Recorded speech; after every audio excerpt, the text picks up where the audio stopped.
আমার অত্যন্ত প্রিয় ছাত্রছাত্রীরা, বর্ধমান বিশ্ববিদ্যালয়ের বিএ ফার্স্ট সেমিস্টারের পরীক্ষা শেষ হয়ে গেল। তোমরা 2023-এর ফার্স্ট সেমিস্টারের মেজর, মাইনর, এসএসসি, মাল্টি সবই হয়ে গেছে, শুধু এইসিটা বাকি ছিল, সেটাও হয়ে গেল কালকে।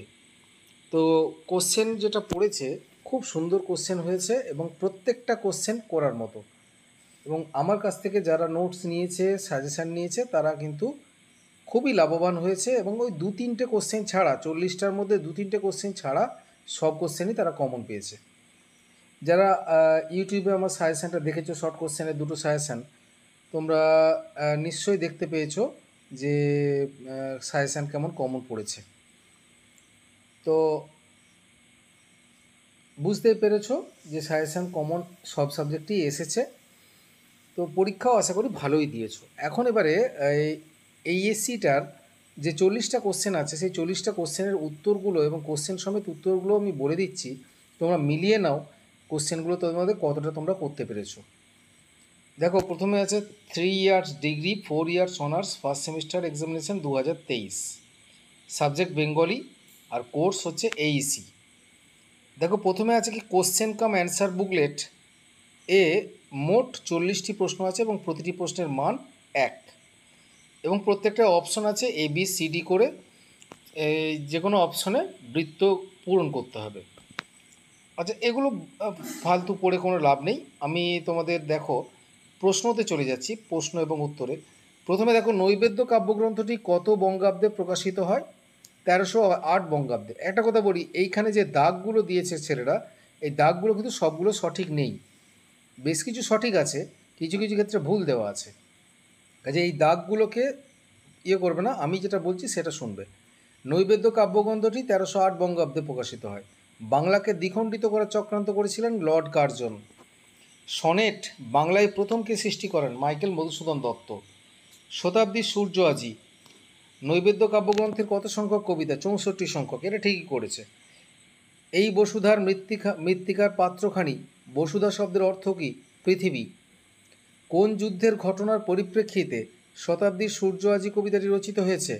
ইঙ্গো বুয়ার যুদ্ধ। মন্দির শব্দটির প্রাচীন অর্থ কী? গৃহ। বাঙ্গালা ভাষা প্রবন্ধটি কোন গ্রন্থের অন্তর্গত? ভাববার কথা। স্বদেশী সমাজ কোন প্রবন্ধ গ্রন্থের অন্তর্গত? এটা দেখো ভুল করেছে, এটা কালান্তর নয়, এটা হবে আত্মশক্তি। স্বদেশী সমাজ আত্মশক্তি প্রবন্ধ গ্রন্থের অন্তর্গত। শতাব্দীর সূর্য আজি কবিতাটি কোন শতাব্দীর কথা বলা হয়েছে? 19। তারপরে, আমরা সমাজেরই অর্ধ অঙ্গ, আমরা কারা? এটা নারী জাতি। স্ত্রী জাতির বুদ্ধিবৃত্তিকে সজাগ করার কোন উপায়ের কথা বলেছেন প্রাবন্ধিক? শিক্ষার অনুশীলন। শিক্ষার অনুশীলন নয়, এটা এটা সম্ভবত বুদ্ধিবৃত্তির অনুশীলন। বুদ্ধিবৃত্তির অনুশীলন। প্রশ্নটা হচ্ছে স্ত্রী জাতির বুদ্ধিবৃত্তিকে সজাগ করার কোন উপায়ের কথা প্রাবন্ধিক বলেছেন? এটা হবে বুদ্ধিবৃত্তির অনুশীলন। বুদ্ধিবৃত্তির অনুশীলন। তাহলেই এটা বুদ্ধিবৃত্তির অনুশীলন হবে। এটা ভুল করেছে, শিক্ষার অনুশীলন নয়, বুদ্ধিবৃত্তির অনুশীলন। তৃপ্তি যেথা ছিল সেথা এলো আড়ম্বর। আড়ম্বর বলতে লেখক কি বুঝিয়েছেন? আড়ম্বর বলতে লেখক বস্তুতান্ত্রিকতা ও ভোগবাদী জীবনকে বুঝিয়েছেন। ছুটি গল্পটি কোন পত্রিকায় প্রকাশিত হয়? এটা সাধনা পত্রিকায়। আর যেটা হচ্ছে কি, এরপরের যে প্রশ্নটা আছে, দাঁড়াও 1 মিনিট। এরপরের যে প্রশ্নটা আছে, জড়ে জীবে সর্বভূতে অবারিত ধ্যান। সর্বভূত বলতে লেখক কি বুঝিয়েছেন?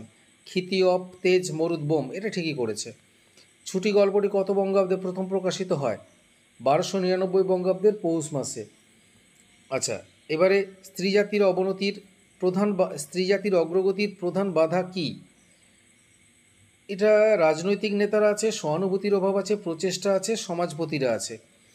এগুলোর মধ্যে কিন্তু সঠিকভাবে বলতে গেলে স্ত্রী জাতির অগ্রগতির প্রধান বাধা হচ্ছে তোমার অশিক্ষা, অজ্ঞানতা এবং কুসংস্কার। এখানে সেই অপশনগুলো তো নেই, তাই এখানে লিখতে হবে এখানে লিখতে হবে প্রচেষ্টা। প্রচেষ্টা, না প্রচেষ্টা তো নয়, প্রচেষ্টা কী করে হতে পারে? প্রচেষ্টা নয়, এখানে একমাত্র সমাজপতিরা হতে পারে বা সহানুভূতির অভাবও হতে পারে। সহানুভূতির অভাবটাই হবে, এটা সহানুভূতির অভাব। এখানে প্রচেষ্টা হবে না, সহানুভূতির অভাব হবে। আচ্ছা, মণিহারা গল্পে মণিমালিকার স্বামীর নাম ফণীভূষণ। ছুটি গল্পে ফটিক চরিত্রটির মামার নাম হলো বিশ্বম্বর। রাজশেখর বসুর ছদ্মনাম পরশুরাম। অপবিজ্ঞান প্রবন্ধটি মূল গ্রন্থ হলো লঘুগুরু। বোলাই গল্পের কথক হলো বোলাইয়ের কাকা। গাটা পারচা হলো রোবার জাতীয় গাছের রস। বোলাইয়ের বাবা যখন বিলেত থেকে ফিরে এলেন তখন বোলাইয়ের বয়স ছিল 10 বছর। শস্যধর তর্কচূড়ামণি কে ছিলেন? 19 শতকের একজন হিন্দু পণ্ডিত। মণিহারা গল্পটি কোন পত্রিকায় প্রকাশিত হয়? ভারতী পত্রিকায়। মহাকর্ষের আবিষ্কারক কে? Isaac Newton. মণিমালিকার দূর সম্পর্কে ভাইয়ের নাম কি? মধুসূদন। বিলেত যাওয়ার আগে বোলাইয়ের বাবা বোলাইকে বিলেতি কায়দায় শিক্ষা দেওয়ার জন্য কোথায় নিয়ে গিয়েছিলেন? সিমলেতে। এরা ভুল করেছে, বোম্বে করেছে, সিমলে হবে। মণিমালিকার আসল নাম কি? নিত্যকালী। মীমাংসা ভাষ্য কার লেখা? সবর স্বামী। ডেমোক্রেসি শব্দটি অর্থ গণতান্ত্রিক।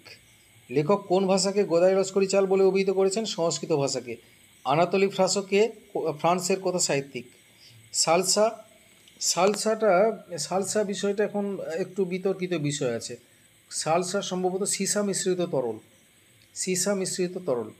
আর বই পড়া প্রবন্ধে উল্লিখিত দুজন সাহিত্যিকের নাম হচ্ছে আনাতোল ফ্রাঁসো এবং অস্কার ওয়াইল্ড।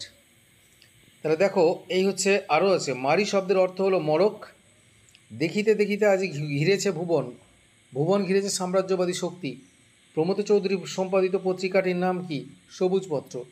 শক্তিদম্ভ স্বার্থলোভ কবিতাটি নৈবেদ্য কাব্যগ্রন্থের কত সংখ্যক কবিতা? 92 সংখ্যক কবিতা। এই হলো 40টা কোশ্চেন।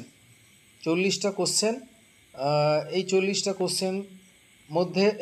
কোশ্চেনের মধ্যে প্রায় 37টা কি 36টা কোশ্চেন কমন ছিল।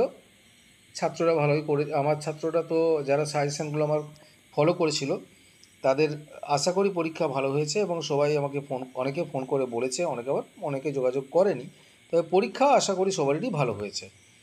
কাজেই সাজেশানগুলো তোমরা যে এর পরের সেমিস্টার থেকে আমার ভিডিওতে যে সাজেশানগুলো দিই সেই সাজেশানগুলোকে ভালো করে ফলো করবে, কারণ এই সাজেশান থেকে আমি তোমাদের গ্যারেন্টি দিচ্ছি, 100% গ্যারেন্টি, এই সাজেশানের বাইরে কোনো কোশ্চেন পড়বে না। তোমাদের যেটুকু প্রয়োজন সেটুকু এই সাজেশান থেকেই পেয়ে যাবে।